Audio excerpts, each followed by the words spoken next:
પૃથ્વીભાઈ, હાજી બોલો. ગઈકાલે ગીતાબેને ટ્વિટર પર કેટલાક ફોટો શેર કરેલા જેમાં વેક્સિન લઈ રહ્યા છો આપને ઘરે વેક્સિન આપવામાં આવી છે, તો એ જાણકારી જોઈએ છે કે ઘરે આપને વેક્સિન? ના ના ના, એમાં હકીકત એવી છે ઘરે. નમસ્કાર મિત્રો, વિડીયોમાં તમારું સ્વાગત છે. ગુજરાતના પ્રસિદ્ધ લોકગાયિકા એવા ગીતાબેન રબારી વેક્સિનેશનના એકમાત્ર ફોટાના કારણે વિવાદમાં સપડાયા હતા. ત્યારબાદ એક ન્યૂઝ રિપોર્ટર દ્વારા તેમને કોલ કરવામાં આવ્યો હતો, જેથી કરીને આ વાત અંગેનો ખુલાસો કરી શકાય. તેમના પતિ દ્વારા એક ચોંકાવનારો જવાબ મળ્યો હતો, જેનું સંપૂર્ણ કોલ રેકોર્ડિંગ તમે આજના વિડીયોમાં સાંભળી શકો છો. પરંતુ મિત્રો, વિડીયોની શરૂઆત કરતા પહેલા તમને એક નમ્ર વિનંતી છે કે જો તમે આપણી આ ચેનલ પર નવા છો તો ચેનલને સબસ્ક્રાઇબ કરી દો અને વિડીયો પસંદ આવે તો વિડીયોને લાઇક કરી દો, જેથી કરીને આવી કોઈ પણ અપડેટ હોય તો તમને સૌથી પ્રથમ મળતી રહે. તો મિત્રો, સાંભળીએ આ કોલ રેકોર્ડિંગ. ઘરે નથી આપી, વેક્સિન સેન્ટર હતું ત્યાં જ આપી હતી. હવે ઉતાવળ બધા વેક્સિન લઈ નીકળી ગયા. પછી અમે કેવું કે પેલું આપણે આમ બધા આર્ટિસ્ટ લોકો હોય તો શેર કરતા હોય ફોટો, પબ્લિક અવેરનેસ આવે એના માટે, બીજું કોઈ નહીં. તો ત્યાંથી નીકળ્યા, હવે લાઈ નથી ફોટો પડાવવા સ્પેશિયલ વેક્સિન સેન્ટર પાછું જવાય નહીં. એમનો લંચ ટાઈમ થઈ ગયો, એ લોકો બંધ થઈ ગયું કે હવે તમે ફોટો પડાવો, મતલબ જે લંચ થઈ ગયા પછી આવો તો અમે અમદાવાદ સ્પેશિયલ કાઢ્યા હતા, બરાબર, આ વેક્સિન માટે જેમ નંબર આવે એ પ્રમાણે. 18 વર્ષનું ચાલુ છે, હમણાં જો હમણાં નંબર આવે તો વહેલી વેલી આવી જાવ. વેલી કઈ રીતે નંબર હવે આવતો રજીસ્ટ્રેશન નંબર પ્રમાણે હવે આવ્યું. તો પછી અમે ત્યાંથી જે નતા જેમણે વેક્સિન આપી એમના બાજુમાં ઘર હતું, તો એક કામ પર તમારે ફોટો પડાવવો નહીં પડાવે ફરક પડતો, એટલે વેક્સિનેશન કેન્દ્રમાં જવું ન પડે એમ, ત્યાં લાઈન હશે પછી બાજુ. એટલે આ ફોટો ક્યાંનો છે પૃથ્વીભાઈ? ઠીક છે, આપે કીધું આ ફોટો કઈ જગ્યાનો છે? અહીંયા આપણે વેક્સિન તો દોરી જ લીધી, પણ આ તો એમનું ઘર છે ને તે માથા પર આપણે ખાલી ફોટો પડાયો, બાકી તો વેક્સિન ત્યાં જ લીધી છે.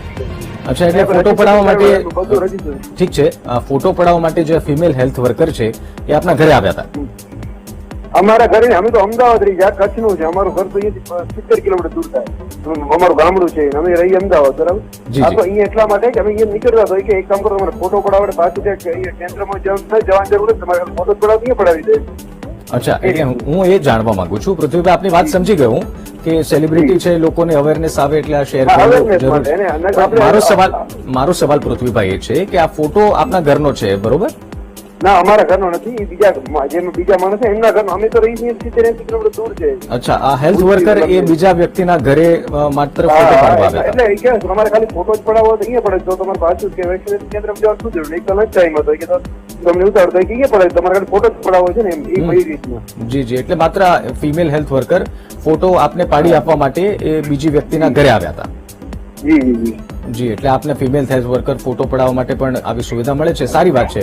અચ્છા, કઈ જગ્યાએ આપે વેક્સિન કેન્દ્ર પર? ક્રાઇમ તો કર્યું નથી, એવું કઈ નથી કે ના, ક્રાઇમ નથી કર્યું. એમાં એવું છે પૃથ્વીભાઈ, એમાં એવું છે ડોઝ ખરાબ થઈ ગયા, ખબર છે, એ કોઈ જોતું નથી. આ નાની વાત છે. આપણે ના ના પૃથ્વીભાઈ, આપ જે દેશના ડોઝ બગડે છે એની ચિંતા કરો છો, સારી વાત છે, પરંતુ મને લાગે છે આપને એ ખબર નહીં હોય કે લોકો કેટલી કલાકો સુધી લાઈનમાં ઉભા રહે છે કે એક ફિમેલ લાઈનમાં ઉભી રહી. જી જી, અને એ પણ ચિંતા આપણે કરીએ છીએ. પેલા લઈ લીધી આપણે, આટલી મોડે લેવાનું શું રીઝન કે જ્યારે ટાઈમ આવ્યો ત્યારે જ લીધી? નહીં, આપણે એ ચિંતા કરીએ છીએ કે ડોઝ બગડી રહ્યા છે, પણ આપણે એ પણ ચિંતા કરીએ કે લોકો લાઈનમાં રહી રહ્યા છે. વેક્સિનેશન બધાને લેવાની છે અને લોકો હેલ્થ સેન્ટર પર આરોગ્ય કર્મચારીઓ મળતા નથી અને આપને ત્યાં ફોટા પડાવવા માટે આવી સુવિધા મળે છે, એ સારી બાબત છે, હું ના નથી પાડતો. લંચ ટાઈમ હતો સાહેબ, તમે ભલે તમે જે બેંકમાં જાઓ છો તમે એવું કઈ ના કહી શકો, બાકી લંચ ટાઈમ હતો તો કે તમે લંચ ટાઈમ અમારે ફોટો સોશિયલ મીડિયા મૂકી શકીએ. ઠીક છે, ચલો એ વાત બાજુ પર મૂકી દઈએ. જનતા પણ ચલો એ સમજવી જોઈએ, આપની વાત પોઝિટિવલી જાય એવો પ્રયાસ કરીએ. કયા કેન્દ્ર પર આપે વેક્સિન લીધી હતી? ડોરી. અચ્છા, અને રજીસ્ટ્રેશન આપે કેટલા સમય પહેલા કરાવ્યું હતું? કેટલા દિવસ પહેલા? એ તો મને યાદ નથી, હમણાં કરાવ્યું તો હું તમને એનો ફોટો બધું સ્લીપ આપી દઉં. રજીસ્ટ્રેશન કરાવી લીધી, કોઈ પહેલું નથી કર્યું. અચ્છા, તમારો આ નંબર ઉપર એવો છે, તમે મોબાઈલ નંબર મને આપી, તમે સ્લીપ આપી દઈ છે. પૃથ્વીભાઈ, આમાં શું છે, એક વાત આપે પણ એ સમજવી જરૂરી છે કે ખોટો મેસેજ તો જય જ રહ્યો છે, સાથોસાથ જે જનતા આટલા મહિનાઓથી વેક્સિન વગર પ્રયાસ કરી રહી છે એમાં પણ ખોટો સંદેશ ગયો છે. અમે બી આટલા મહિનાથી જતા ને, અમે કઈ જનતાથી અલગ જનતા જ છીએ. અમે બી આટલા રાહ જોઈએ, વેક્સિનેશન ચાલુ તો ઘણો ટાઈમ થઈ ગયો. આપે શરૂઆતમાં કીધું કે સેલિબ્રિટી ફોટા પડાવે, એટલે હું આપને જનતાથી થોડો સેલિબ્રિટી લેવલમાં આપને રાખું છું. હા, સમજી ગયો.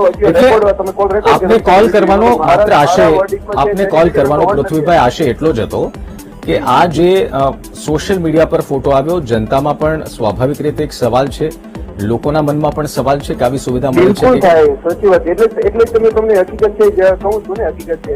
અને મને લાગે છે કે જો આ હકીકત હોય તો તમારે આ રજીસ્ટ્રેશન અથવા તો આપે રજીસ્ટ્રેશન કરાવવું એ તમામ ફોટો શેર કરવા જોઈએ. મને લાગે છે આનાથી એક પોઝિટિવ મેસેજ પણ જઈ શકે છે. રજીસ્ટ્રેશન નંબર મોકલી દઉં, બધું નહીં, આપે જેમ વેક્સિનના ફોટો મૂક્યા એવી જ રીતે આપ સોશિયલ મીડિયા પર એ ફોટો મૂકી દો. મને લાગે છે કે એની પણ એક સારો મેસેજ જનતામાં જશે.